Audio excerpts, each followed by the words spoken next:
Okay, we're recording. Donc, bonjour tout le monde, bienvenue au webinaire sur la sélection variétale et la conservation de semences de carottes. Welcome everyone to the webinar on variety selection and seed saving. We have today some great presentations from different speakers, but before we start, we'll make a short acknowledgement, land acknowledgement, a few housekeeping announcements, and then we'll have a brief introduction on this carrot seed market and variety selection. So my name is Hugo. I'm zooming in here from Jojage, Montreal, home of the Kanien'kehá:ka Mohawk people, who are members of the Haudenosaunee Confederacy. The Haudenosaunee have cultivated for generations the land known today as Southern Quebec, Ontario, and Upper New York State, where Petra will be joining us today. Nous aimerions commencer par reconnaître que je suis situé sur un territoire autochtone qui n'a jamais été véritablement cédé et que la nation Kanien'kehá:ka est reconnue comme gardienne de ces terres. On souhaite aussi partager notre reconnaissance aux peuples, aux cultures et aux terroirs d'Afghanistan qui se sont imbriqués il y a plus de 2000 ans dans un processus de coévolution pour domestiquer les carottes qu'on apprécie tant aujourd'hui. Finally, we're particularly thankful for the people, the crop ancestors, and the lands of modern Afghanistan who first came together over 2,000 years ago in a co-evolutionary process that gave rise to the carrot that we continue to work with and enjoy today. So a few housekeeping announcements. Please stay on mute when you're not speaking. Use headphones for optimal sound quality. You can also use the message board during the presentations if you have immediate questions. And you can also intervene verbally during the dedicated question periods. On vous recommande d'utiliser un casque d'écoute pour améliorer la qualité de votre son et puis de garder votre micro fermé pour quand vous n'êtes pas en train de parler. Vous pouvez utiliser le claviomètre si vous avez des questions immédiates ou intervenir verbalement pendant la période de questions. I just want to let people know that this is a bilingual webinar. So the presentations will either be in both French and English, or in French in the case of Charlotte, who will be presenting in English. And we'll do our best to translate if there's any specific requests. C'est un webinaire bilingue. Donc, vous pouvez, n'hésitez pas à poser des questions dans votre langue maternelle. Les présentations vont être français-anglais ou seulement français quand Charlotte va présenter en anglais. Puis s'il y a des requêtes de traduction, n'hésitez pas. I will introduce our speakers today. We'll have Helen and Charlotte who will be speaking of variety trials. Helen Jensen is the research manager here with Seed Change and the Bauta Initiative, and Charlotte is the trial manager in Victoriaville at the CETAB. We'll also have a portion dedicated to carrot seed production with where Petra Page-Mann from Fruition Seeds will be sharing her wisdom down in Finger Lakes in upstate New York. And then we'll have Claire Luby, who is the director of the Open Source Seed Initiative and a professor at the University of Wisconsin-Madison, to talk about open source breeding with carrots. Donc on a 4 présentatrices. Helen Jensen, qui est notre collègue à Sème l'avenir et qui est responsable de programmes de recherche. Charlotte Giard-Laliberté, qui gère les essais variétaux au CETAB. Puis on va voir Petra, qui vient de Fruition Seeds dans le nord de l'État de New York, et Claire Luby, qui nous vient de l'Université de Wisconsin-Madison. After some of the presentations, we'll have participants will have the chance to share testimonies or share any questions. So great, let's start. So just a brief introduction. This is, and the webinar is recorded, so you'll be able to see these results on the webinar and look more in depth into it. These are some of the 2019 Canovi, orange storage carrot results. And here are the ones from the red carrot results. So you can have access to these results online. We know that carrot is a key crop for farmers, gardeners, and consumers, but there's several challenges in Canada to grow carrot seed. There's many varieties on the market, but since the 1980s, the market is dominated by hybrids. And so this is one of the reasons why we want to do variety trials and crop improvements. This is a slide that from the Ecological Seed Finder that gives us some of the queries, gardeners' queries of specific varieties on the Seed Finder. The data is from 2017 to 2020. And again, you'll have the opportunity to look more into details these slides during the recording. On vous présente quelques diapositives sur des essais variétaux qui ont été faits avec des résultats en ligne et un tableau finalement des requêtes des utilisateurs du localisateur de semences écologiques en ce qui concerne les carottes. Farmers have also been sharing between themselves through online forums and in-person meetings what's their assessment and what the experience with different carrot varieties. This is a summary of over 6 years of farmer-to-farmer exchange in Quebec. And we can see here there's different market classes where there's storage carrots, spring or bunching carrots, and colored carrots. Pour ceux qui sont au Québec, vous devez être familier avec le RGME, puis l'AKP, les rencontres automnales de l'AKP. Donc ça, c'est une sorte de synthèse de plusieurs années d'ateliers. Et vous aurez l'occasion de regarder ça plus en détail dans la version enregistrée. Several years ago, a survey was sent to farmers about what are the crop improvement priorities with vegetables. And carrots is one of these priority crops for organic and ecological farming. And we have here some of these key traits that where carrots need improvement, such as eating quality and disease resistance. Au Québec, il y a eu plusieurs... on dit qu'il faut améliorer la résistance à la mouche de la carotte pour les carottes mauves et améliorer les qualités en termes de comestibilité. So this is a quote from a farmer in BC from this report that really speaks to the challenges of growing open-pollinated carrot seed in BC. And the fact that there's few reliable open-pollinated lines on the market. Je vais laisser la parole à Charlotte, puis après on ira avec toi, Hélène. Donc Charlotte, pourquoi est-ce que tu commencerais pas à partager ton écran?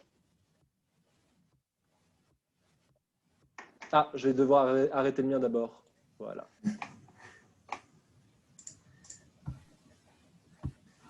Okay, so yes, Hugo asked me to present today the... Je dirais que ça te gosse tranquille. Quoi? Ah. Vas-y Charlotte, pardon. Okay, yeah, so I'm the trial manager here for the organic vegetable growers network that do variety trials here in Quebec. So I'll try to present as fast as I can the results we had from the last 2 years in carrots. Yeah, my English is not the best, so I'll try to do my best. Yeah, so the variety trial network really was created to answer a need of the producers here in Quebec that really found that the varieties they had access to weren't really trialed anywhere in their climatic region specifically. So we decided to build a network that was specifically made for the commercial vegetable and diversified and organic growers that are mainly part of the CAPE, which is a cooperative of organic growers here in Quebec. So the trial really was made for these organic growers in Quebec, specifically for their needs, which is small, commercialized, like a small circuit, court circuit, I don't know how to say that in English. And yes. Short supply chains, so direct marketing. Yeah, direct marketing supply chain. partners. Yes, so the network really is made to be participatory, so that it is the producers that decide which crop they want to trial. It is the producers that decide what are the criteria they want to trial the species for, and they also decide the varieties they want to trial. What is specific to our network is that we only trial really the varieties that are already commercially accessible for the producers. So we really only trial the varieties that a producer would buy tomorrow for his own production. So our setup really is what we call a mother-baby trial.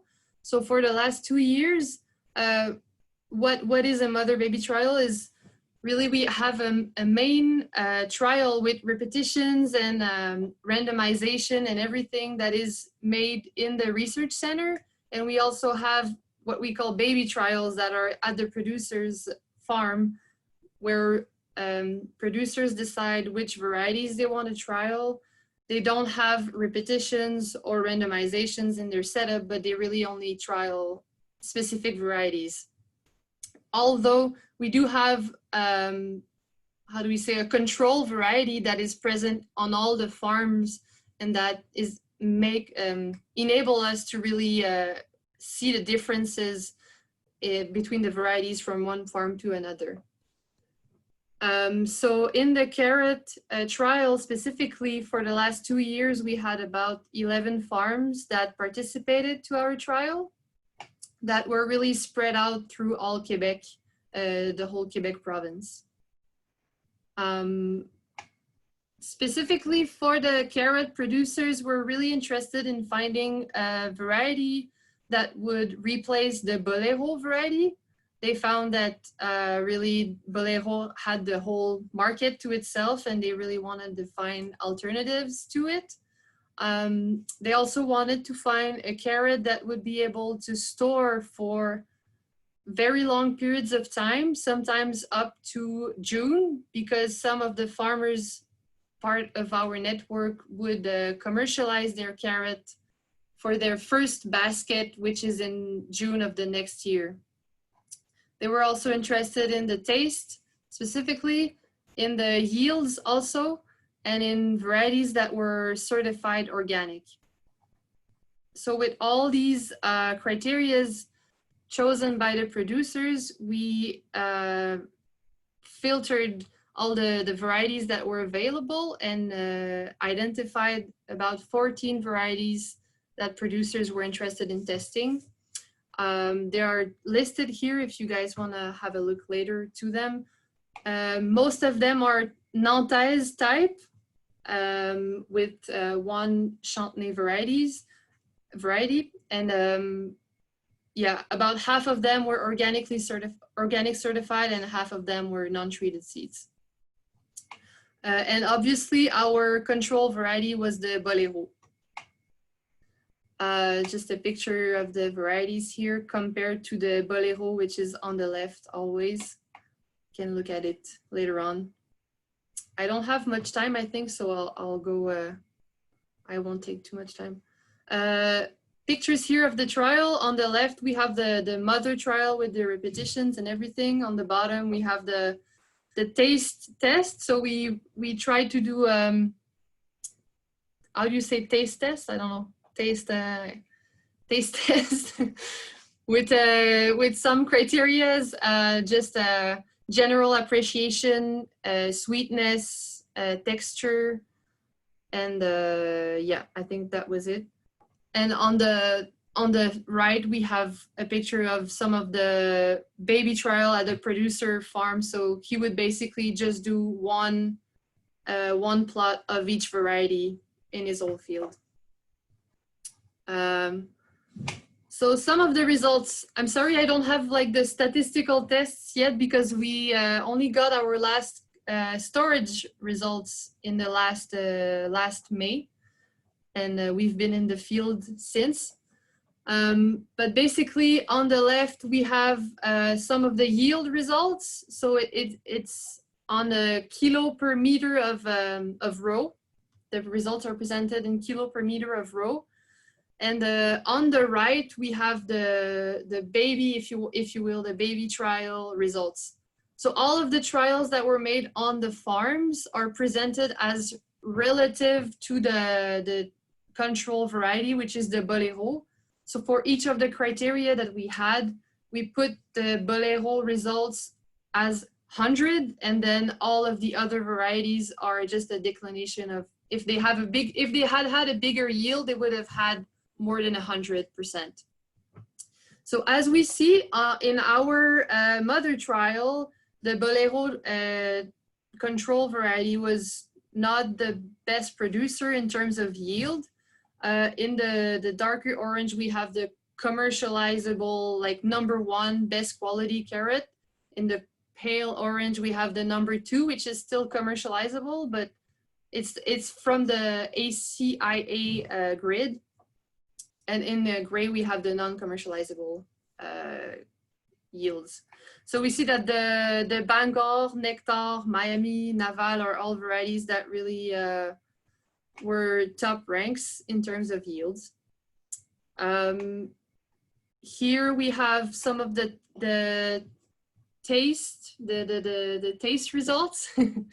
And again, here in terms of all put on 100, the Bolero really sort of flashed out for some of the tasters. I have to say though that it wasn't always blind tests, especially on the farms. So if people that tasted had already sort of a set up mind about the varieties, it definitely influenced our results, and we observed it for sure. So this has to be kept in mind when you do taste tests. It's always better to do a blind test. And for the storage, here is a picture of on producers on the farms. Producers would keep all of their varieties in their storage unit, and then we asked for them to do as much as they could. So if they commercialized varieties up till June, they would do about three how you would say, evaluations. Yeah, of each varieties. They would separate the commercializable and non-commercializable of their carrots. So some of the results for the storage. So you have the proportion, the cumulative proportion of non-commercializable carrots through the year that you see there. So you have, so the bigger the slope, the more of the carrots were, comment on dit déclassés? I don't know, like thrown away. Thrown away, yeah, thrown away. Not commercializable. Yeah. So you have December, February, and then May. That's the 3 points you see here. So you can see that for a producer that would commercialize only until December or even until February, the variety doesn't really change much. So you have about from 5 to 20% of carrots thrown away. But then when you go up until May, you have a much bigger difference. And on the bottom, you have Nectar, Bangor, and Bolero that are the best, that will conserve, that will store the best up until May. And in the top, you have other varieties, Denver's, Negovia, Miami, that really had about up to 40% of the carrots thrown away in May. That's for the first year. But for the second year here, for which we just finished the storage testing, we see that first there was a lot more of the carrots that were thrown away. It's also important to say that there was quite a bit of difference between repetitions. So I'm not sure. I think there's a lot of the soil that's important too when you talk about storage. It's not just the variety. So I think there was a big impact of that also in our results. And we see that it seems to be a bit different, the order, but still some of the carrots that had about 30% of the carrots thrown away in May, it was the same for the 2 years. So when you talk about Naval variety or Miami variety or Negovia variety, they had about similar results for the 2 years. It's a bit hard to see just like that, so I invite you to look at it in more details afterwards. We will also be producing a sort of a wrap-up of all our results during the fall. So if you're interested, just have a look to that. It'll be published on our website, on the CETAB Plus and on the CAPE's website also. So that was a crash course into our variety trial, yeah. Merci Charlotte. Thank you Charlotte. Plaisir. Je pense que tu dois arrêter de faire le share screen. Ok, c'est bon. Je vais laisser la parole à Hélène qui va nous faire une mise à jour pour ce qui est du projet ALÉBIO. Okay, alors, merci Hugo. So I guess I will be speaking in English for this. And I'm not presenting slides. We will have a webinar later in the year that's more specifically focused on sharing the Kenovi results from 2020 and also comparing them to 2019. But just to talk a bit about the Kenovi Variety Trial Network in the context of carrots, our trial network it's a participatory on-farm trial network. It's quite decentralized. There's not such a hub site and daughter site design as there's just multiple farm sites. And we work to trial varieties that, well, if farmers are interested in trialing, we do have a focus on open pollinated varieties and varieties that seed growers could also produce seed from. As well as, but we do include hybrids in the trials as well, so that if that's what farmers are more interested in trialing, they can choose to try those. And we have, our results are uploaded through the application called SeedLinked. And so once people have uploaded their results there, they are available in real time. So I will share the link later that gives you access to the results from 2019, and there you can really filter by characteristic or by variety or by region to see how varieties were ranked by farmers. And sometimes, given that it's a Canada-wide project, like sometimes it is relevant to really filter it down to your specific province to get more of an idea of how they're performing in your region. But yes, like a more thorough exploration of results for all the crops in Kenovi will be done later in the year. And there's also, in the context of the Kenovi project, an orange storage carrot breeding project in collaboration with the Organic Seed Alliance and with the Phil Simon at the USDA in Wisconsin, and a fairly new red carrot breeding project as well. So the goals of that being a red carrot with bolting resistance and with an improved flavor, as well as vigor and yield. And I think I will leave it at that for now, because I think our time is fairly limited, because we have, I think, 2 more speakers to come. Merci, Hélène, thank you. Is there any, if there's any participants of the Kenovi trial, ou s'il y a des participants des essais de carottes au CETAB, and you want to share any questions you might have or comments about how your season is going, now is a good moment, but there'll be also other opportunities to talk about trials and your experience. Est-ce qu'il y a des questions sur les présentations de Charlotte sur la présentation de Charlotte ou pour Hélène? If there isn't any questions, I will move to Petra's presentation on seed saving for carrots.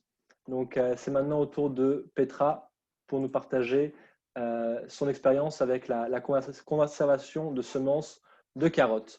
So, Petra, I'm just gonna stop sharing my screen, and you should have the option to share your screen on the bilingual presentation. Amazing. Oh, does that mean I'm showing the presentation on my side? That's correct. Ooh, I'm sorry I dropped this ball. My computer doesn't actually have a video, so I'm on my phone. That's not a problem. David can share his screen. And yes. you can just say when you want him to move to the next slide. Fabulous. Transparency of the facilitation. Love you, Hugo. And love you, David. Thank you, friends. Oh my gosh, the 21st century. Amazing. So friends, I'm Petra. Hello to everyone who I know and love, and hello to everyone who I have yet to know but already love. And thank you to Hugo for translating these slides into French from my monolingual English. So I'm Petra. I grow lots of seeds here in Western New York in the Finger Lakes. I'm focused on organic seeds, and regional adaptation is a huge passion of mine, and carrots have been an incredible journey, and I'm so grateful to be here on this Zoom, especially with Claire Luby, because so much of, in fact, that carrot on that first slide is all thanks to Claire. So I'm honored to share a tiny bit about our breeding process, but Claire's going to jump into that much more, so I'm really focusing on the seed production. So go ahead and jump to the next slide.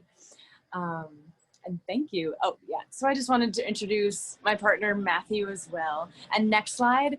And the only reason that I'm here vaguely clean and smiling when joining you all today is because of our amazing crew. There's actually 9 of us full-time, 11 if you include the dogs. And so just cheers to taking a village, and thank you all for being a part of our wide village. Next slide. And so, yeah, I'll just touch so briefly on this. I want to lift up Erwin Goldman on the left of University of Wisconsin-Madison. He's a dear friend and tremendous mentor. He is a public plant breeder and works in carrots, beets, onions, but with Nathaniel Thompson, who's in the middle, and I developed a new carrot from Bolero, actually. So next slide, because we'll talk about that a little bit more, but basically Nathaniel grows 100 acres of biodynamic vegetables, is ludicrously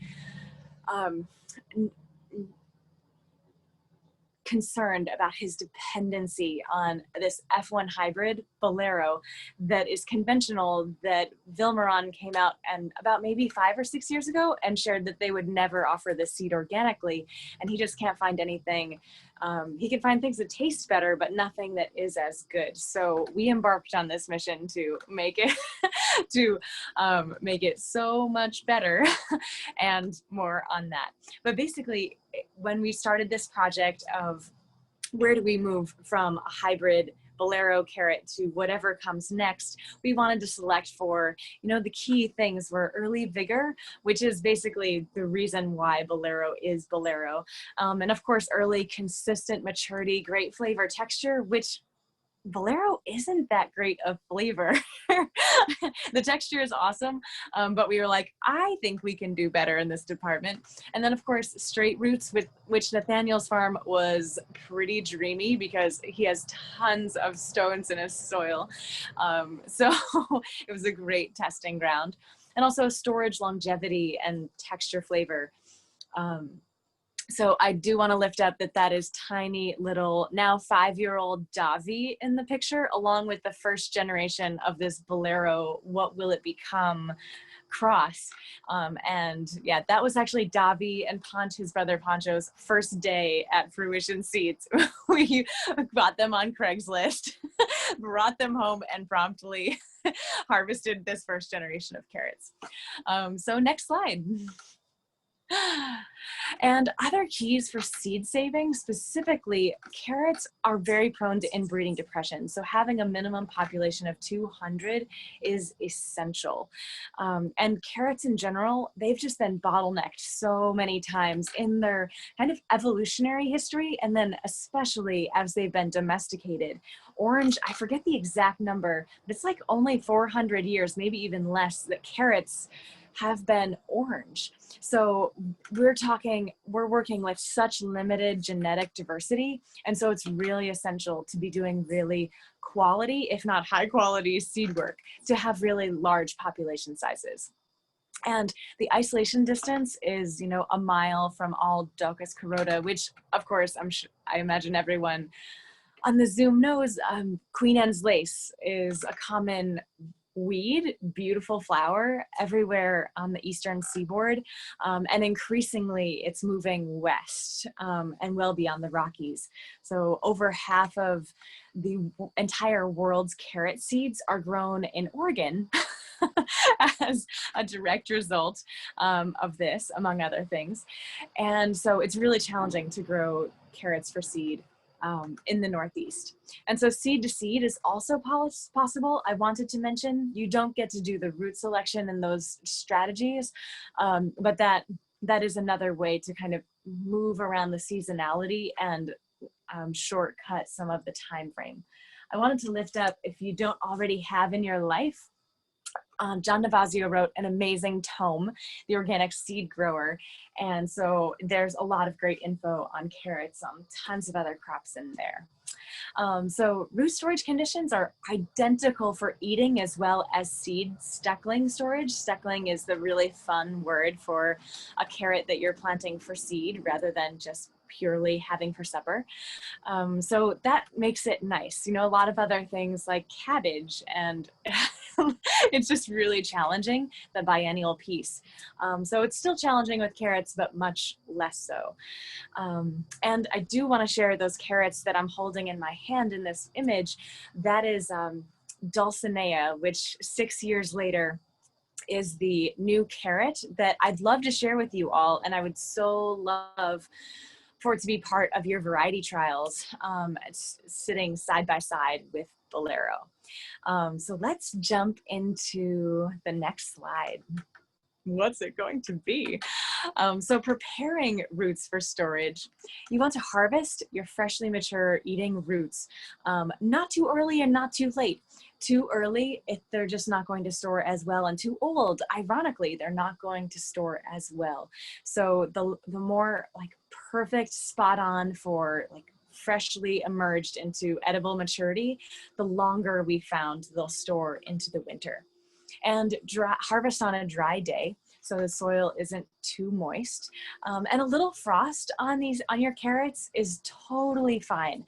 The key is to not have the shoulders of your carrots become, you know, when it freeze thaw, that you'll see little cracks and crevasses starting to form, and that just decreases your shelf life. The apical bud is still alive, but the root itself then is more prone to rot. So little frost is okay. Tuck row cover on if you can at all. And certainly harvesting them prior to frost is fabulous as well. But a little frost isn't the worst. And you want to clean the roots as thoroughly as possible, but without water. So you can see in this image how not clean they are, but clean.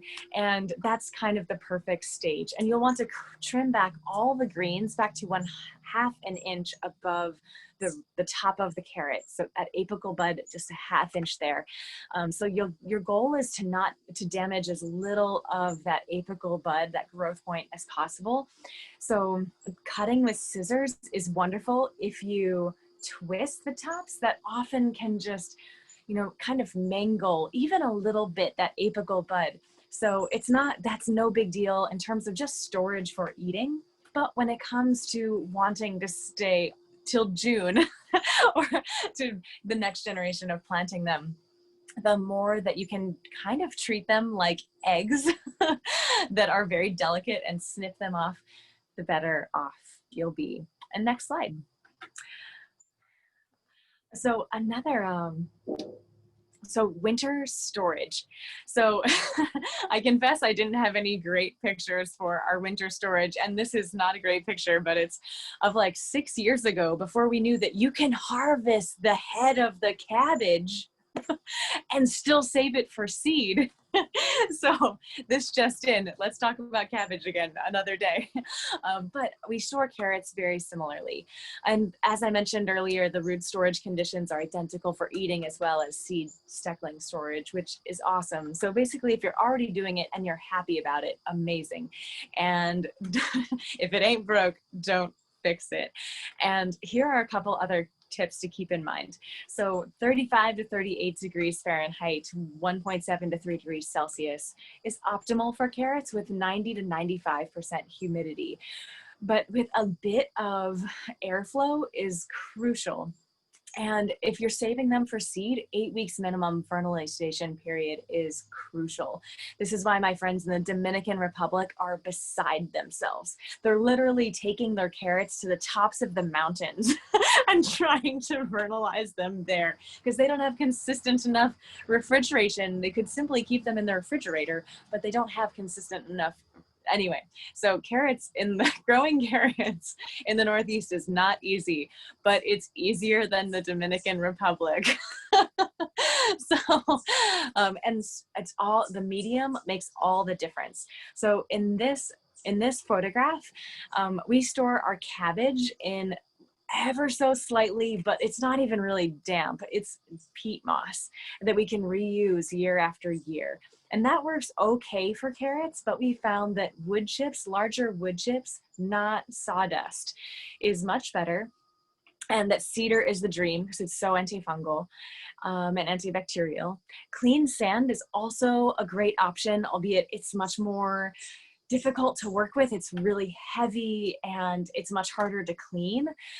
If carrots are rotting, for example, it's much harder to clean than something like wood chips. And also here in the Northeast, there's a lot of folks that store their carrots in shredded deciduous leaves that I've not done any of these tests myself, but all the old timers say that oak is the best, including John Navazio himself. So do it with it what you will. And we check on our carrots kind of all the time, like once a month, sometimes more frequently, because we want to make sure that they're getting plenty of airflow. And if there's any rot, we want to get on top of it and remove them first and foremost before they start to affect any of the other roots. Short-term storage, like less than 9 weeks, we honestly have also just stored them in plastic bags. Honestly, Charlotte, with your lovely presentation, you had some of those like big bags that carrots are wholesale, often commercially exchanged in. And so those are perfect with those large kind of penny or large blueberry size holes every 8 inches or so. So there's some airflow. It has way more humidity there. And so it's not great for long-term storage. That's how we are storing our carrots these days, because as you'll see, we aren't vernalizing them all the way through. This is foreshadowing. And next slide. So let's talk about tasting. This is probably my favorite part. Okay, it is my favorite part, that and working with people like Claire and Erwin and Nathaniel and everyone like you. So first things first, tasting is essential in carrots. More than any other crop that I've ever worked with, carrots revert back to their bitter ancestry and just to their like diverse ancestry really quickly. And so there's all these pine sol kind of flavors and like bitter resin kind of flavors that are really fun and interesting, but I don't want to make soup out of it. So it's really important with every single generation that you be making active taste tests. And this is a photo of how we do it at Fruition Seeds. And we remove the bottom third of the carrot. So that way we can evaluate accentuate the core as well as the flavor. With the core, depends on the variety, but with something like Dragon, for example, John Navasio's beautiful orange carrot that's purple on the outside and often yellow in that inner core, there's no other way to do this selection. And we always cut on a bias for planting purposes, which we'll get to soon.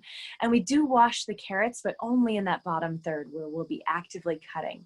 And just be sure in this context to be really gentle with your apical buds. You can see in this photo, those apical buds are growing.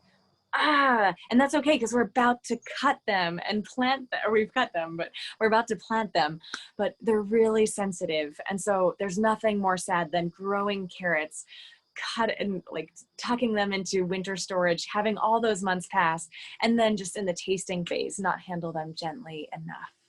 So next slide. And this is a video that our friend Trevor came by this last spring and to make a little video of our tasting process. So hopefully I'm not sure if the video works, David. Do you have a play button there?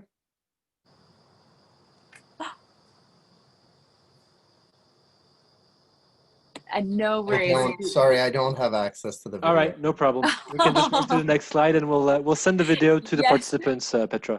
Nice. It's a sweet little 30-second video of the process. And then the last piece on the flavor part, I'm very scrupulous. I mean, I'm very nice.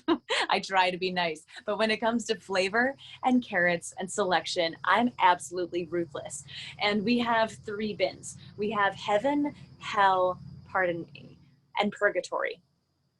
So the carrots that are just delicious, we put right in Heaven. The carrots that are bitter, piney, resinous, what is this? Go straight into Hell. And then anything that's in Purgatory, we have in Purgatory just to make sure that if we need to taste them again, we can, and we only taste them if we need to boost our population size, which thankfully we never have.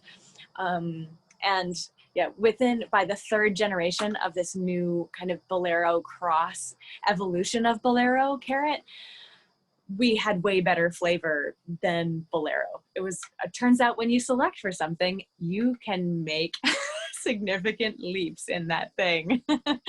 Just make sure that you're making selections for many other qualities besides just one. So when you're replanting them, let that cut heal for about 4 hours. And that just, makes that carrot less prone to rot, to mold. And you plant right up to that apical bud. You can go a little under, but don't go over. And I recommend the stecklings be over 4 inches to be successful. We found that smaller plants just don't have the vigor.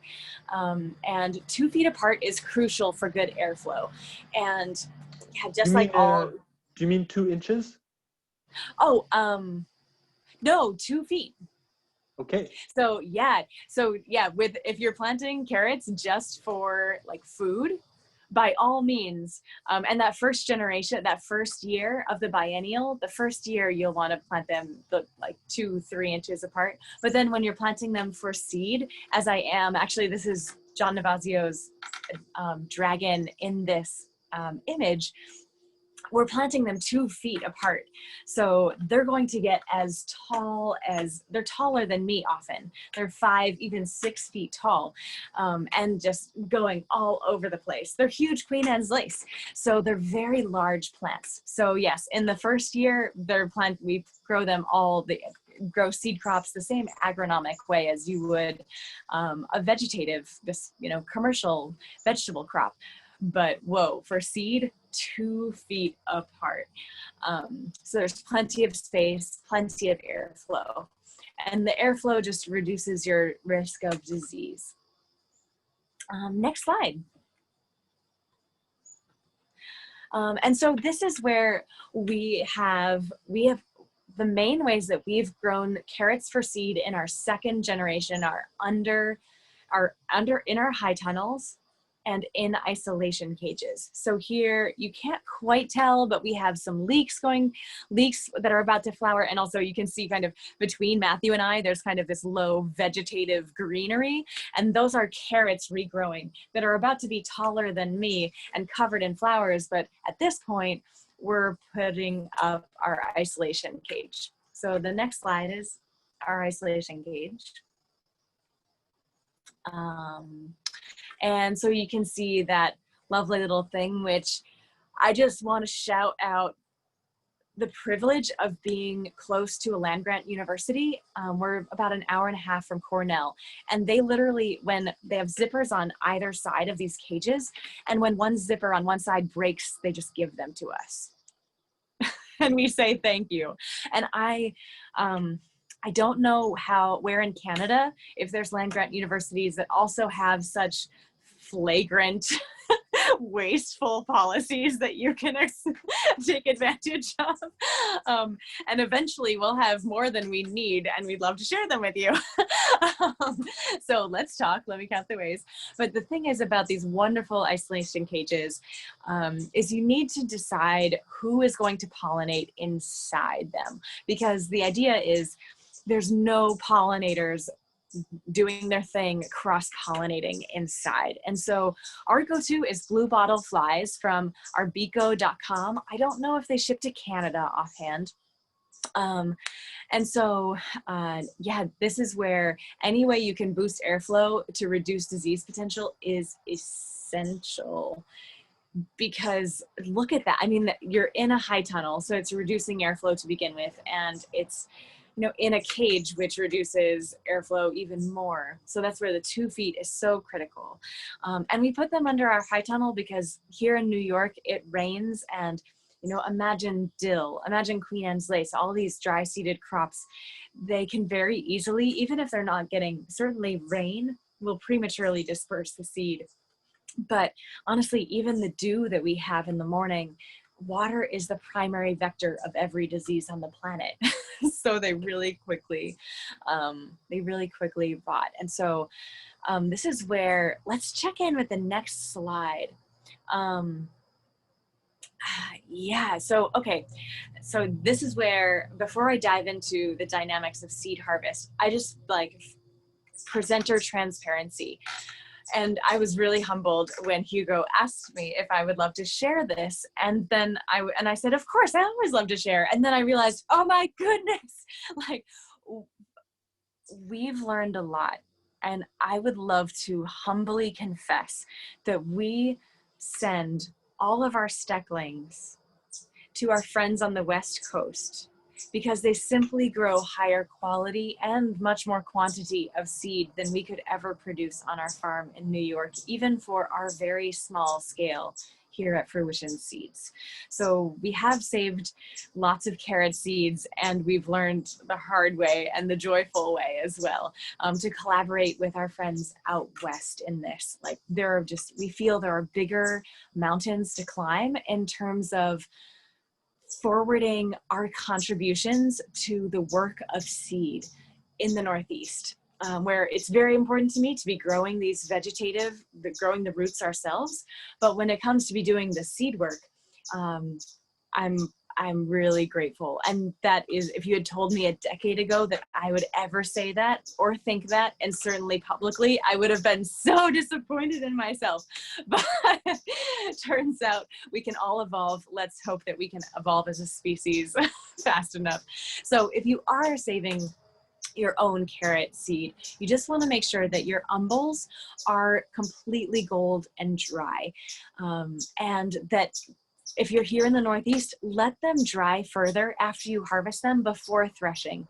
No matter how dry they are, perfectly dry, no matter how hot and dry the day that you are harvesting them on, there's still moisture if you're here in the Northeast. And so lay them on screens, let fans wick any additional moisture with that moving air. And then I remove them from the seed heads with gloves on, because you can kind of see those little barbs. Those are serious little situations, which for a few minutes you don't mind, but if you're doing any quantity of them, you're really quickly like, wait a minute. And this is one of the most heavenly smells on the planet. I love carrot umbels. And know that the uppermost, the largest, the earliest umbels, they're called king umbels, and those have the largest quantity as well as quality of seed. So we keep our king umbels separate from our secondary, from our tertiary umbels. And next slide. So there's our website, fruitionseeds.com. If you want to hang out, ask me questions, petra@fruitionseeds.com.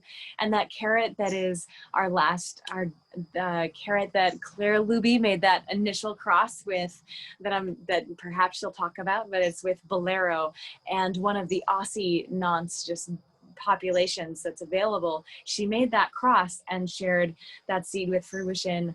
And all these years later, we call her Dulcinea, and we're continuing to do lots of work on her. But Nathaniel grew 7 acres of Dulcinea this year and 0 Bolero, which was the first year ever.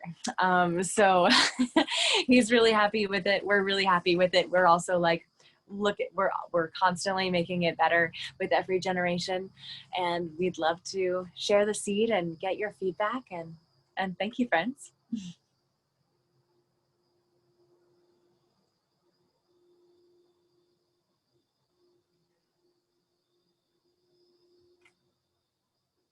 Thank you so much, Petra, and thank you for sharing these beautiful pictures and your experience and the hard and you learned the hard way about growing carrot seed in our region, in the Northeast.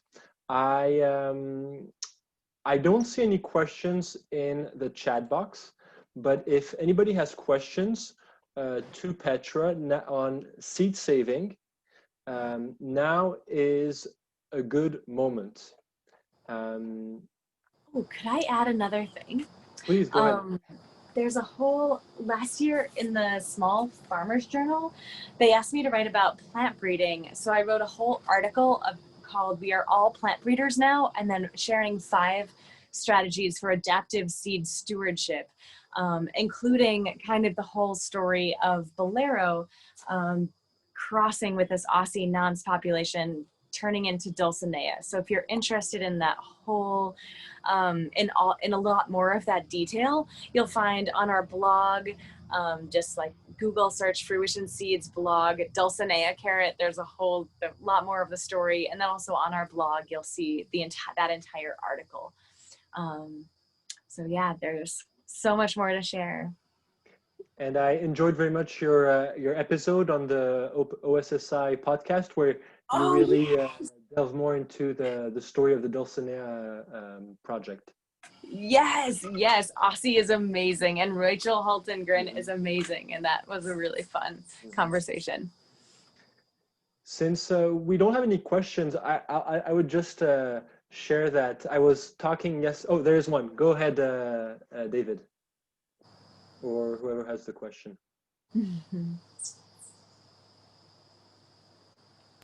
Oh, I just noticed there's a question here. It says, would you ever consider harvesting just the center seeds in block plantings instead of cages with quality in the area, or is this still too risky? That was from Craig.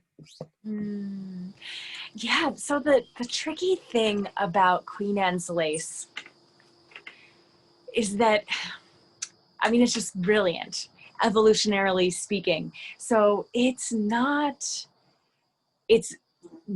blossoming. Honestly, it has a curve, as all things do, of beginning to blossom, maximum blossom, tapering off blossoming. But it's blossoming here in the Finger Lakes. Honestly, there's some tiny little ones that are even starting to blossom at the end of May. So we find that we just don't want to take the risk of it crossing at all. And I do want to mention too, that if you're just saving your own seed, you can very easily see if they cross with Queen Anne's lace. And so it could very easily be a non-starter for you.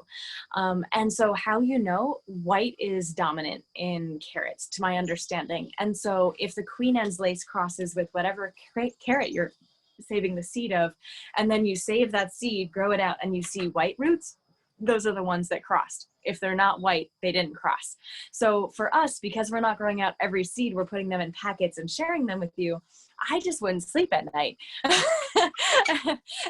But for you, if you are growing out 100% of your seeds, and then as you pull them, if that percentage of white roots you can simply just remove, then there's honestly not as much risk. And certainly those first king umbels are not going to have nearly as much overlap with the center of that growth curve, a flowering curve of the Queen Anne's lace.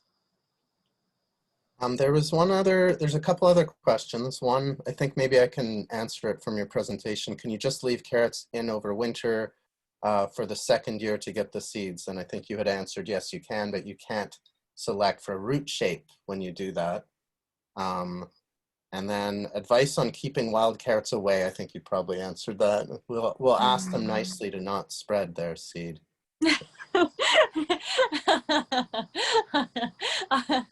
I'll join you in that. There's I was talking with Patrice Fortier, who's up in the Kamouraska, Eastern Quebec, just yesterday, and who grows carrot seeds in certified organic. And he was telling me that that there's certain areas in Quebec that are more humid than others, and that his area is less humid, so there's not that so much of an obstacle there.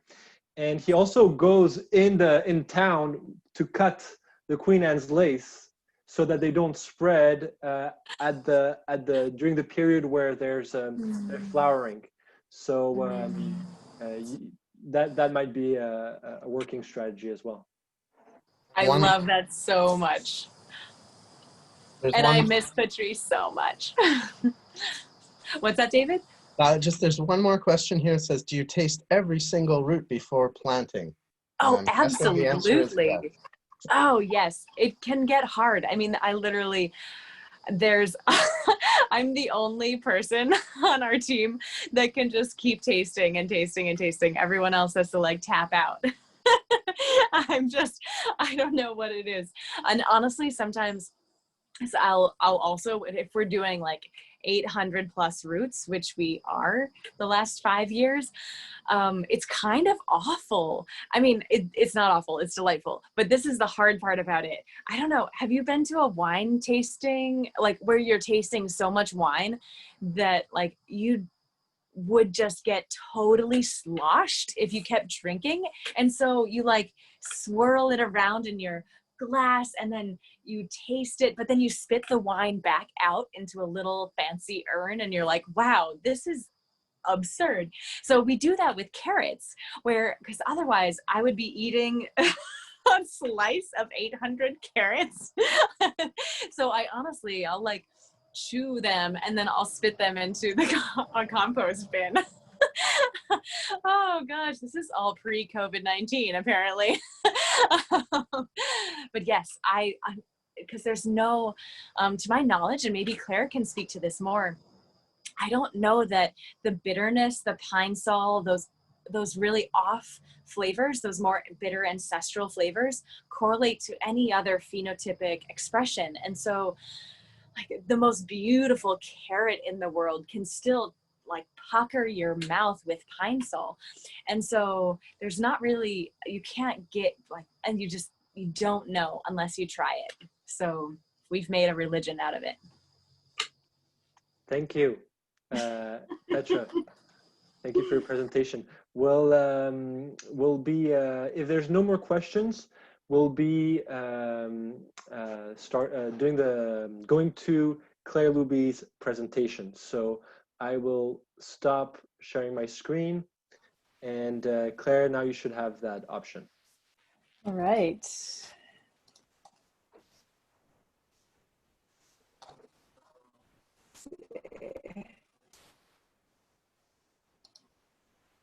Did that work? So it's not in full screen. All right, Yeah, hi now it's everyone, in and full screen. yeah, okay, great. Great, go ahead. Okay, hi everyone. Thanks Petra and Charlotte and Helen for your presentations. I think mine actually touches on a lot of different things that you all talked about. So hopefully it'll add to the conversation here. And I definitely will be talking about some of the backstory of Dulcinea before it became Dulcinea. So my name is Claire. I work at the University of Wisconsin and I've worked on carrots for a number of years. And today I'm going to talk about some of our work developing open source carrot populations. So if you're looking for a place to start with carrot breeding, some of these populations might be of interest to you. So zooming way out here for a second and just thinking about the seed industry in general, this is where this whole project sort of started with open source, is thinking about the consolidation in the seed industry and the control by just a few companies, most of them large chemical companies, over our seed supply. And probably many of you are familiar with this diagram, or at least this concept of consolidation in the seed industry. And coupled with that, we've also seen an increase in the use of intellectual property rights on plant varieties. So this graphic here is actually now getting kind of old, from 2008, but this trend has continued.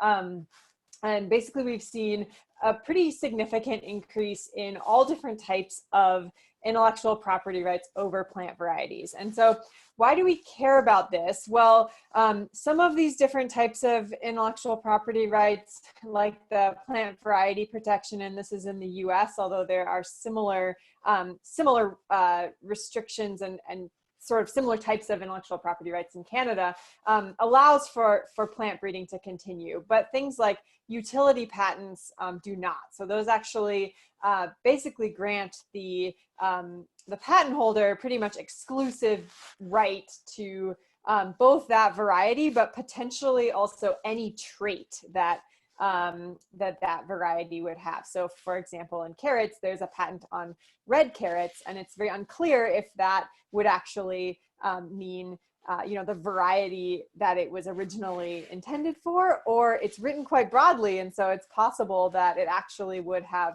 bearing on any red carrot with lycopene levels over a certain amount. So this is a concern, right? We're seeing increased consolidation, increased control of who's deciding what plant varieties are available, like Petra said, whether they're available as organic seed or not, whether they're hybrids, whether they're open pollinated. And so from my perspective, we really need more people breeding more in different types of plants in more places for their cultural needs, for their environmental needs. And so intellectual property rights can be restrictive in that way. So how we were thinking about this is sort of this idea of freedom to operate, which is sort of defined as the degree to which intellectual property rights control the ability to use crop diversity for a specific use. And so in this case, we're going to be looking at carrots and our ability as plant breeders to use those varieties of carrots to continue to breed with or save seed of. So if we zoom out, and Hugo, you mentioned this in your introduction, that carrots were domesticated originally by people in Afghanistan. And the wild carrot, many of you have probably seen Queen Anne's lace, right? It looks like this, and it is, as we've talked about already today, the exact same species as our domesticated carrots. And carrots have traveled all over the world from their center of domestication in Afghanistan, and really sort of their 2,000 years of domestication and breeding have originally, we had these purple and yellow type carrots, and eventually in the Netherlands in the 1700s began to see the orange carrots. And of course today we have these really, really orange carrots, very high concentrations of beta carotene, which is most of that orange color. And also a lot of them are these really long types that are used for the cut and peel types. That's sort of the baby carrots, where a lot of the breeding focus, especially of the largest companies, is right now. And so when I was working on this project, I was here in Wisconsin, and I, had basically just a tiny piece of that breeding history, right? People have been working with these plants for 2,000 years, and who am I to say that, okay, I've been working with them for 5 years now, this is mine and no one else can use it. And so that was sort of how I started thinking about this, and I was like, that doesn't seem right. Like, so many people have contributed to this coevolution between people and plants. Like, how come I can say, well, I changed this one little thing, now I own it and no one else can use it?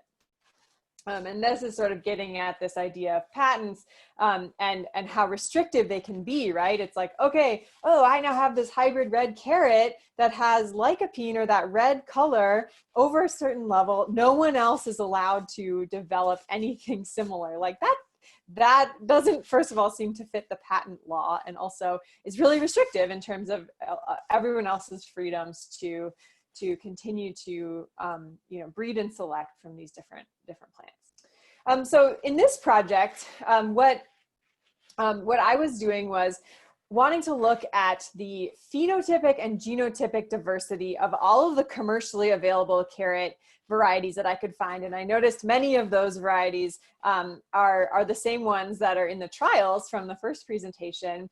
So we looked at phenotypically and genotypically. We tried to get organic seed when possible, or at least untreated seed, because we were growing them on organic farms. So we evaluated those over 2 different years. We then took the available diversity, or the carrot varieties that didn't have intellectual property rights associated with them, or where myself as the plant breeder had the freedom to operate, or the freedom to use those varieties to continue to breed, and then develop these 8 different populations that were sort of meant to encompass that available diversity. And then we released those under the open source seed initiative. So I'm going to walk us through these different steps here. So what did we do first? First, we had to find all of these different cultivars. And so there are a number of hybrid carrot varieties, and those are generally the newer varieties on the market, with the exception of now some of this work that people like Petra are doing in terms of breeding new open source or open pollinated varieties. But there are a number of open pollinated varieties also available. It was about half and half, actually, in terms of commercially available varieties that we could find. So there were 140 of these. So got as many different varieties from as many different companies as we could find, in terms of trying to collect all of this different commercially available diversity. And there were, all different types of market classes. So many of you are probably familiar with, these are sort of some of the common ones. The nonce type tend to be the fresh market carrots. That's the Bolero. Bolero is a nonce type carrot. Danvers has these much more pronounced roots. Danvers and the Chantenay tend to be the big, they're used in processing carrots. They also are sometimes used as fresh market types, but have the really pronounced bulky shoulders. And then the Imperator, or the cut and peel types, are the types that are super long and are used to make baby carrots. And then there's things like the little ball or Parisian types, and a number of these other types of market classes as well. And so we had a whole bunch of different types of market classes.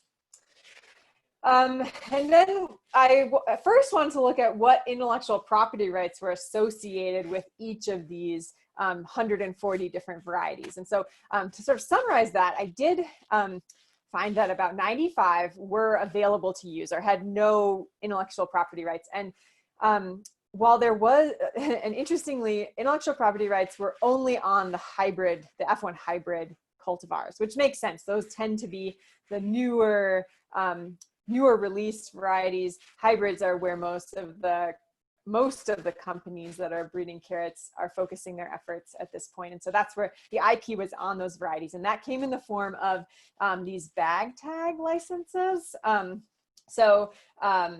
As you can see here, this is a photo of one of those, right? That by opening this package, I agree to be bound by the terms of the agreement, that I can't identify or gain access to any genetic information or other confidential information relating to the seeds. I can't use these for breeding. It's pretty unclear if this would have been enforced, but we didn't use anything that had these kinds of bag tag licenses on them, and that led to a lot of uncertainty.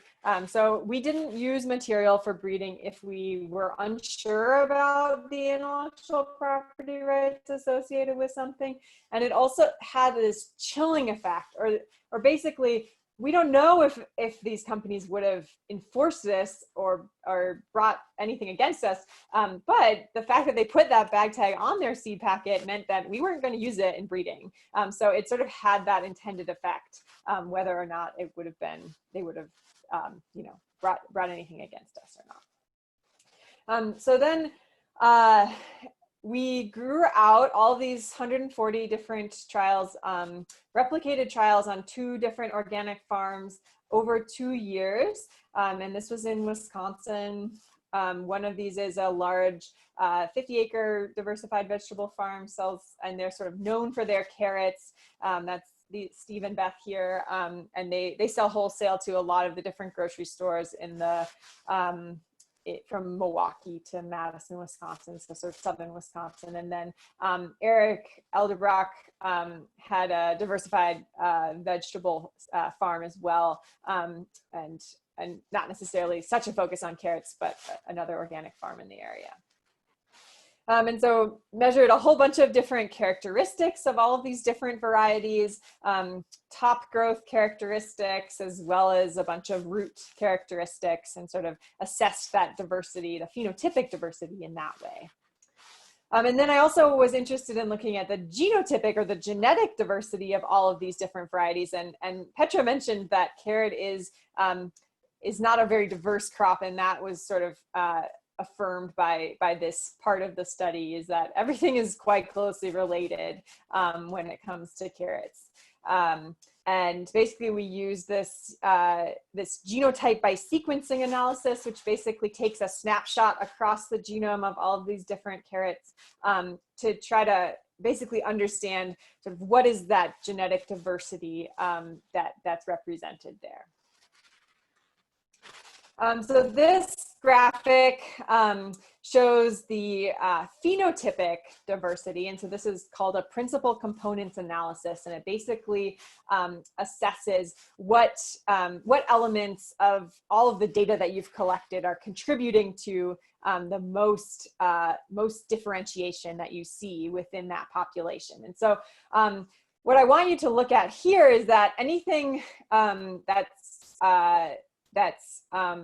gray did not have freedom. It was restricted. It had no freedom to operate. We could not use anything that was gray to breed or save seed. And everything that's black did have freedom to operate. And so what we found is that while, you know, there was about a third of material that had restrictions on our ability to use it because of intellectual property rights, there was still quite a lot of overlap in terms of the phenotypic diversity of things that were restricted and things that weren't restricted. So that was sort of the main finding here, that like, while it's quite concerning that a third of things were not available to use, there was still overlap phenotypically in things that were and weren't available. In terms of the genetic diversity piece, what we found is that if you look here at the axes, you'll see that this one is just 4% and this one is 5%. And so basically what that means is that there's not a lot of genetic diversity across all of these different varieties of carrots. So there's quite a lot of similarity from a genetic perspective.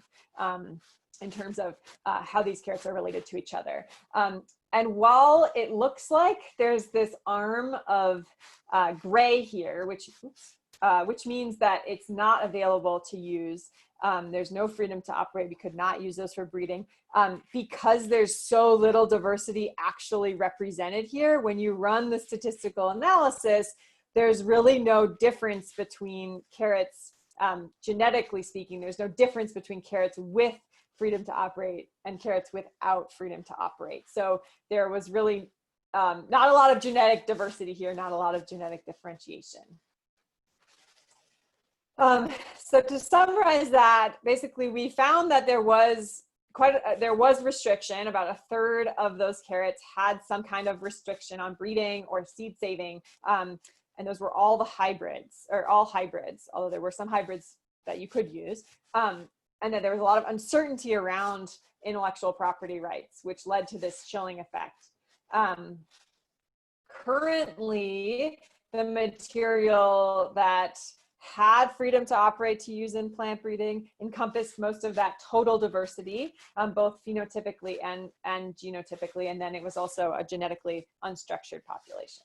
So what did we do here? So we took this green circle then represents all of those carrots, those 95 carrots that we could use, and we wanted to create these populations here. So what I did was basically separate out those different varieties that were available to use into different categories. So you can see here, there were some that were just based on color. So there was a purple population, a red population, a yellow population, and a white population. And then amongst the orange varieties, I separated them by 4 market classes: the Danvers, Chantenay, Nantes, and the Parisian ball type carrots. These were considered sort of composites. So basically, all of those different varieties that were Nantes were put in one of those pollination cages that you saw from in Petra's presentation, and allowed to just all interpollinate together. And that was done over a couple of different generations. And so these were intended to be sort of diverse populations that could be used for breeding in the future. So just what Petra did to develop the Dulcinea. And then we also did include the hybrids. So that's not a typical move of most plant breeding, but we wanted that genetic diversity to be present within these populations. And so this is sort of a similar graphic to what Petra showed, but basically we grew them out in the first year, harvested those roots, allowed them to vernalize. We actually planted them in a greenhouse because we had access to that at the university, and allowed all of those different types to pollinate amongst each other, and then mixed all of that seed together within the different populations. In year 2, we did a larger increase out in the field, similar to what Petra and Matthew do at Fruition Seeds, but planted. So we took that composite 1 seed, harvested that, vernalized the roots, and then those vernalized roots stayed in the cooler all winter long. They were planted again the next spring,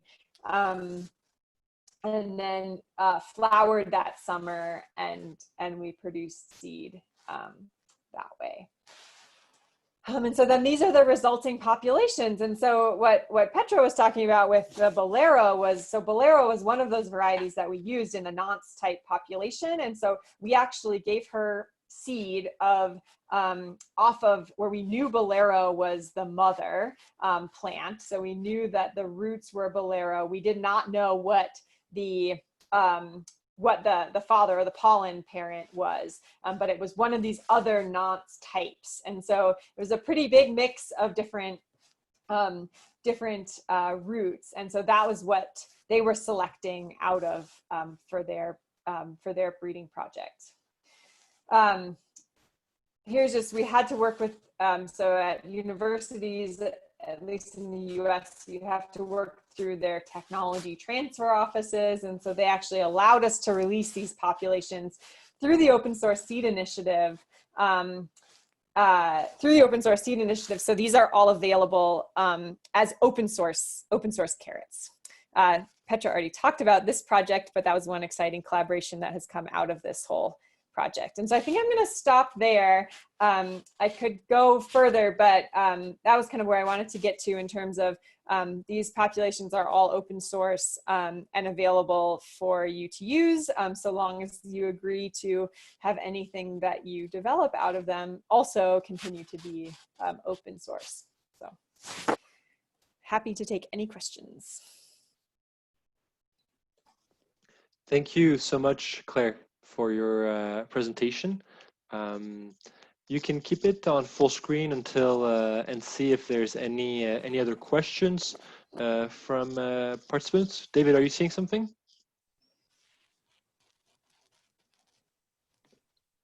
I'm not right now. Okay. So, well, participants are welcome to ask questions through the chat box, and Claire, why don't you continue to speak a bit more about OSSI and your work there? Sure. Yeah. So we released these carrots through the Open Source Seed Initiative, and so the idea behind this is basically that while there are a lot of differences between seeds and software, as we all know, the idea of open source seeds came from the free and open source software movement. So Richard Stallman was the founder of that movement, and he sort of says free as in speech, not as in beer. So we think of this as freed seed, not free seed, and that actually works better in French, although I don't speak French. I think it's similar to the Spanish. Basically the idea that you could still sell a variety that's open source because there's a lot of work that goes into producing that seed and making it available to people, but that the genetic diversity that it represents continue to be available for people to use. So to continue to be available for plant breeding or seed saving. So this is a little different than open access or the commons, because it generally refers to basically this idea of creating a protected commons. So anyone is available to use this material so long as they also agree to allow others those same freedoms to use it. The Open Source Seed Initiative is a nonprofit, and we work with plant breeders and seed companies who are developing new open source varieties. We're creating this open source release mechanism for new varieties and a database. You can check out our website if you're interested. And really, we're focused on fostering decentralized plant breeding and seed enterprises. So focused on diversifying the seed system and getting more people working with different types of plants in more places.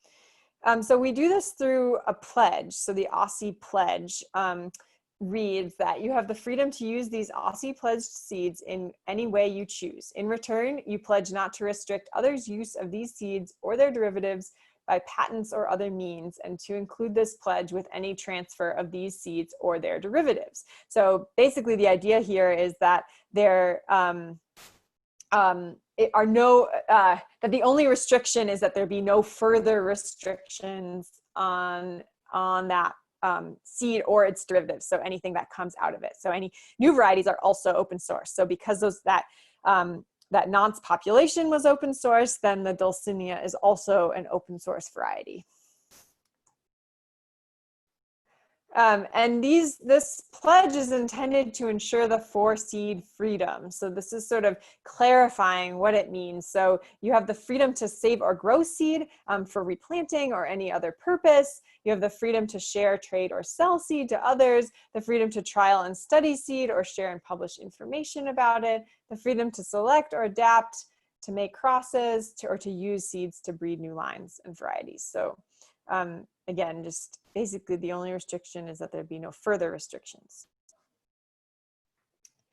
So a lot of different partners, work with about 48 plant breeders and 68 seed companies. We sort of have a growing network of people in Canada that we're working with, some of you on this call, and most have a regional seed focus.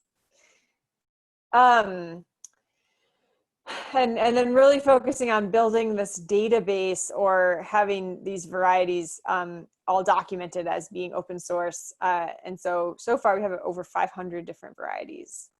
Have been doing a bunch of international work, partnering with organizations who are interested in doing similar kinds of open source work, working with organizations in Argentina, India, Thailand, Ethiopia, Kenya, Canada, the UK, Australia, New Zealand, Germany. It's not on this list, but also a big presence in Germany. So kind of trying to come together as a global open source seed network. So that's one of our current projects. And so with that, I guess we'll see if there's any other questions. Yeah, thank you. Thanks for Do you have having me. any farmers in Canada that have some of the OSSI carrot populations that you were talking about? Not that I know of. I haven't sent any to Canada. I could ask Erwin. So Petra mentioned Erwin Goldman. So he was my PhD advisor when I was doing a lot of the population development work. And he may have sent some to Canada, but I think we can do that. So yeah, if there are people interested in working with some of these populations, we've mostly sent them around the US, but yeah, could make that happen. So there is a question here about if there are carrot breeding projects happening in Canada. Claire, I believe we do have a couple of them from Aussie. oh, do you? Okay, great. Populations, and we're also working on a red carrot breeding project. I believe that also Chris Thoreau went down and worked with Phil Simon and brought back some stecklings. And we have a few farms. I think there's 3 locations, 4 that are growing them out this year. One of them at the farm that I'm working on had a bit of a crop failure on them. So good thing to have lots of different partners for something like this. Yeah. Oh, that's great. I wasn't aware of that. So thanks I'll have to talk to you more about it. Yeah, 6220, I think, is one of the numbers. Okay. Yeah, yeah, I got some seeds from Experimental Farm Network of the OSSI population, and we just did the root harvest on Friday. And we had to throw, I don't know if we harvested too late, because we had to throw a lot out. And when we harvested, it was the tops would break. And so we couldn't save them for— Which population were you working with? The one that is the purple carrot. Oh, really? That's interesting. Yeah. Okay. I think I just left them too late. I didn't harvest them at the right time. Craig, do you want to speak a bit about if this is your first year selecting from the roots? Did you have the chance to select the roots yet? Let's see if Craig.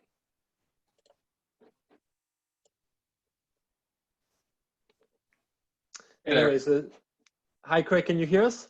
Yeah, Yeah. I haven't harvested yet, so I can't really provide much more info other than I'm growing them. Okay, I also had to buy quite a few seed packets in order to have enough of a population. But even with I didn't realize that the Experimental Farm Network was distributing those to talk to me about that. Yeah, no, I mean that's great. It's fun. It's like, see, these are like out of my hands now. They're out in the world, and it's really fun to hear that people are growing them, and yeah, some of them seem to have different yeah, there's some people in Minnesota working on the purple carrots as well, and so yeah, it's fun to hear about it. Do you mind stop sharing your screen now, and I'll share mine? Yeah. Great. So we're almost we're past 4:30, so we can finish up this webinar. Today you had the chance to hear about some read about variety trial results in Quebec and with previous years in Kenovi, and had the opportunity to learn about new breeding projects with Helen, Claire, and Petra. You also heard that there's quite a few challenges for commercial grade seed quality in different parts of Canada. And if you don't have Queen's Anne's lace in your area, If your area is not too humid, then maybe consider doing some carrot seeds. We put a few links in the chat box if you're looking for some supplier for carrot seeds. But we also recommend that you talk with farmers in your area who might grow large fields of carrots, of open pollinated carrots varieties, to select the best roots with them and start some new collaborative projects with farmers and chefs in your area. If you know how to build, if you work with your hands a lot and you would like to learn how to build a seed cage, a carrot seed cage, we also recommend that you experiment with different models. If you have high tunnels, then you can, it's a real asset to put them to use for carrot seed. And we recommend you to experiment and learn and build your experience wherever you are. If you have any questions and want to stay in touch with us, you can contact your regional coordinator. I have several colleagues across the country that are doing great work and supporting the seed community. We also invite you to take a look at and give us feedback on the fact sheet on seed selection for carrots and not for peppers, for carrots. And there's a survey if you want to tell us more about your training needs. Vous pouvez aussi rejoindre d'autres webinaires dans l'avenir sur d'autres cultures ou nous soumettre des idées. On this note, thank you, Claire, Charlotte, Helen, David, and Petra for joining in today, and for the participants for their questions and comments.